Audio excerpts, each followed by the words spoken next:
Kansas City Chargers last night. How you like them apples? I just like the schadenfreude of it a little bit. Oh, my God, the number of people here rooting against the Chiefs with every play, every bated breath. And they once again bleed the clock down to nothing, kick the field goal, bang it right off the upright. And of course that goes in. Of course it goes in. So I can only imagine the angst out there.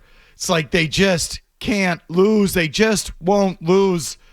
The schadenfreude of that moment is too much to pass up for me. But let me tell you, the good news, at least in my opinion, for you, is not going to last. The Chiefs will not keep winning like that. They can't keep winning like that. Oh, yeah? No. Good luck with that. They won't. It's not sustainable. Oh, yeah, so it's going to be the serendipitous Buffalo Bills or Detroit Lions who will knock them off this time? People need to get used to this. I could only laugh at the end of that last night. Sorry to interrupt your take. Go ahead. They're going to find a way. So you say, how can they keep doing it? I'll tell you how. We said maybe in the playoffs. How about in the Super Bowl that the game-winning touchdown gets thrown to Tyquan Thornton? That last night, it's like, oh, of course it goes in. What other wacky sorcery can Pat Mahomes and these devils come up with between now and February? I don't know, but they'll find a way. And these teams with the history like Buffalo, Detroit, oh, yeah, no, they're going to be the ones that knock them off. Just enjoy it, because this, you might as well enjoy it, because they're going to win the Super Bowl again. Winners win, Murray. Okay. I don't think it's going to last. If they win, it'll be because they win with some margin. Winning the way they're winning will catch up to them, in my opinion. Murray, what's your opening take? Well, just when I thought the Bill Belichick to the University of North Carolina story couldn't get any funnier, we had his blowhard mouthpiece, Michael Lombardi, make this frothy defense of the potential move this weekend when he said this. Bill has always been somebody who loves coaching, right? And I think the way college football has changed dramatically. I think Bill's been in that environment for his whole life, pro football. When you look over the landscape of the NFL, I think the question mark really becomes, where are the great jobs? Now today, there's layers upon layers. There's sons of owners who run the analytical department, and you look at what the University of North Carolina has to offer. It certainly could make sense. I mean, but I think from the outside, knowing Bill, knowing his love of coaching, he's been around the University of Washington's program with his son Stephen out there and his relationship with Jed Fish. If there's a program smart enough to be willing to make a phone call, like North Carolina obviously was, then I think it's something that he would listen to. And there's more sound from this fluffer we'll get to between now and 6 p.m. This is the best. This just goes to show you no one wants him in the NFL. This is what it's come to, that he has to have Michael Lombardi say, when you look at the NFL, where are the great jobs? Any of them. One of 32. Any of the 32. They're all great jobs, even if it's in Carolina, even if it's in Jacksonville. They're NFL head coaching jobs. Now we're going to pretend, oh, well, no. It's not they that don't want him. It's Bill who doesn't want them. And so now all he has is the only option he even has is North Carolina, the Tar Heels. It's a basketball school. It's not a football school. They've won 10 games once in their storied career, and this is his option. And he's got this guy out here trying to pump it up. Oh, please let this happen. Please let your vague tweets be about this today, Mazz. And then we hear between now and 5, he's really taking this job because it's the funniest story in sports. So first of all, quickly, when Lombardi an emailer pointed this out to me. Lombardi pointed out that now you have kids of owners running the team's analytics departments. Apparently, Shad Khan's kid runs the analytics department at the Jaguars. Oh, brother. So what you're saying there is Bill sniffed around the Jaguars. They don't want him, and now Lombardi's taking shots at the Jaguars. Okay, so anyway, Mazz, what do you know about Belichick? Will you bring it to the show? Yeah, I just a time-sensitive thing. I had to get it out there as quickly as possible. But what you got out is that something could happen today.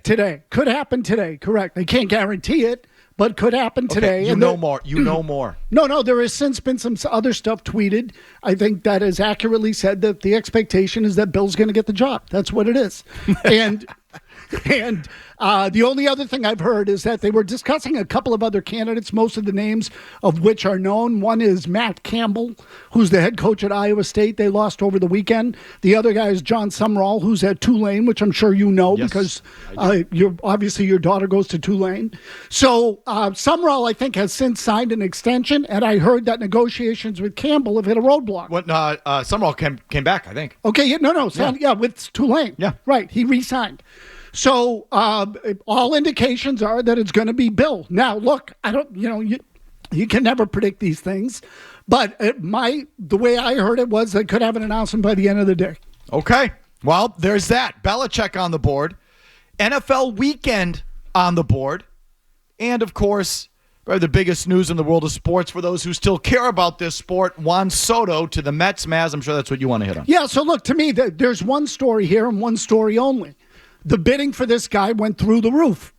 And at the end of the day, teams, management, they all like to say the same thing. We don't pay for past performance. Your reputation doesn't matter. What matters is what you're going to do going forward. So why shouldn't Juan Soto think the same way?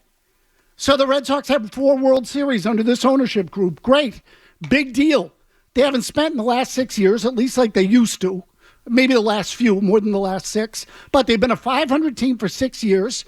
They've kind of disappeared and lost brand value throughout the major leagues. And if you are a guy like Juan Soto and you have to bet on an ownership going forward, who do I want to play for that I think is going to continue to put the best foot forward for the good of the team? If you were Juan Soto and you had to pick, who are you going to pick? My answer is Steve Cohen, which is exactly what he did. Now, the Red Sox offer, based on reports that are out there from Mass Live, came in around $700 million, give or take, whatever that means. Yeah, all the reports say around, roughly, in the neighborhood of. Right. Which lends you to believe it's not quite 700. Right, and it didn't say over. Right, no one ever said over. So that means they were at least 60 to 65 million under to begin with. And then beyond that, how do you expect to get that guy when a team like the Mets is going to pull out all the stops? So I know the Red Sox don't want to hear this, but too bad. They've let their brand slip, and when a guy like Soto hits the market now, he's picking someone else. I'll even give you 700. Say it was 700. You're not going to win with that anymore. You're not as appealing as you used to be. So they had better execute plan B or plan C. I now fear they're going to run into the same thing with other guys. Teoscar Hernandez, Dodgers or Red Sox. That's an easy one, I think. Dodgers. Let's see what the pitchers do. Max Fried or Corbin Burns. Let's see where those guys pick. But this is the real problem. They've let it slip so much that a guy like Soto was probably never going to come here. Never. And not because of the money. Do you ever think they would have been there on the money? If they had offered the most, would he have come here? No. You don't think so? Nope. I don't. Again, if it's all about where, in other words, if the money's equal, it's then about who's got the best chance to win. Who can I invest in? Who am I going to invest in going forward? And I think the Red Sox have lost a lot of that. Mike, they tried to sign Yamamoto last year. Maybe they didn't go to the lengths other teams did. But the fact of the matter is they weren't going to get him. He wasn't going to come here anymore. Sasaki, coming out of Japan now. We'll see where he ends up. Everyone's predicting the Dodgers. He doesn't want to pitch for Boston, I don't think. I hope I'm wrong. I'll take some of this back if he does. I think they've done damage to their operation. They had to go 10 deep in their search for a baseball executive. What makes you think a player is going to want to come here? So the only reason would be outbidding everybody. I don't think that was ever in the car. I don't think this was ever a possibility. Like, I never, for 1 second, thought it was going to happen. I thought the Red Sox were going to be in it legitimately, so I think they offered him around 700, whatever that means, around 700. But I think they were always going to be in it just to the point that they knew he wouldn't take it or they wouldn't get him. And if for some reason, if somehow Soto would turn down $765 with the Mets or $805 with the Mets to sign with them for $695 or whatever the number was, the Sox would have gone, what? No, we didn't really mean it. Without kidding. Fail the physical. Like, I don't think they ever intended to sign the player.